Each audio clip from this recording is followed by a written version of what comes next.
Wajanja ni aje hapo janja? Salama. Kamuya njoo kujanja njoo. Pita sit down maskani hapa mwanangu. Inakuaje mazingira hapo unakuja umeweka mikono mfukoni mwanangu, changamka basi Sit down mwanangu, piga pasi. Piga pafu mdogo wangu. Inakuaje mwanangu? Kwanza unasikia? Niambie mwanangu. Huu dogo jao. Live mwanangu, gonjwa kaa chini mwanangu, kaa chini. Unakuja na uniform hivi inakuaje? Kivipi mwanangu, umeba nini mwanangu? Si kama tuletea session hamna pia mwanangu, wakubwa waje watufamie huko. Nini namna gani? Elekeze dogo. Janja form okay sawa. Unasoma uje kwa dogo. Nataka uwe best. Sasa unakujaje na uniform hivi? Kawaida. Wakati si unajua si ma best friend hivi hatujagi ukija hapa njoo na nguo. Ukiwa unakuja maskani njoo na nguo za kitaa. So unakuja hivi unatusomesha na yule ndugu yako nani yule? Isa.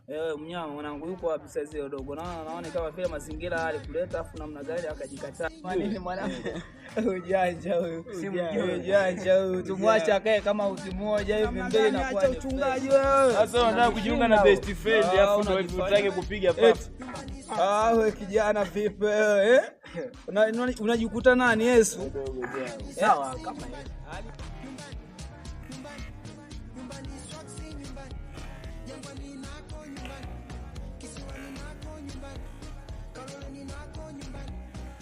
Wasubiri nyumbani wewe. Sasa hadi mazingira gani haya? Hadi mazingira gani haya? Kausha kwanza, kausha. Tulia man. Wewe umekuja utawala wetu hapa. Umekuja utawala wetu. Shule kitu gani shule kitu gani mwanangu? Watu waishalima, washasoma na kusoma, wanaishia tu kulima mabustani huko na kumbe ndio maana mama hapa anafoka sana. Mnarudi usiku kwanza umekuja maeneo ya watu na vitu unatulia kwanza. Maliza naye afu nini? Kila kitu kinabaki hapo. Acha pachingi mwanangu, acha pachingi.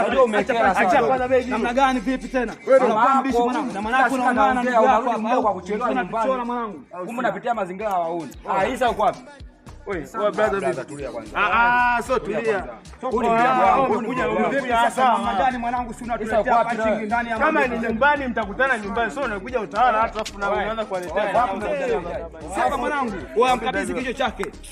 Sepa mwanangu. Amsha popo mzee, inakuaje mazingira yetu tunatuletea usiku hapa? Afu wewe sisi hatupate kesi mwanangu, hapo si atuelewe mazingira kama hatuchekage na yote, hatujawahi elewa na hatuji kuelewa miaka boko mzee. Sawa? Unaleta dharau maeneo ya watu. Haiwezekani atueleweke mzee. Yaani tushachanganyikiwa na maisha mwanangu, hatujui mpaka hatujulikani aisee. Wao mwanangu. Sawa, acha Simba za haya shamba si atumai migamba. Siku nyingine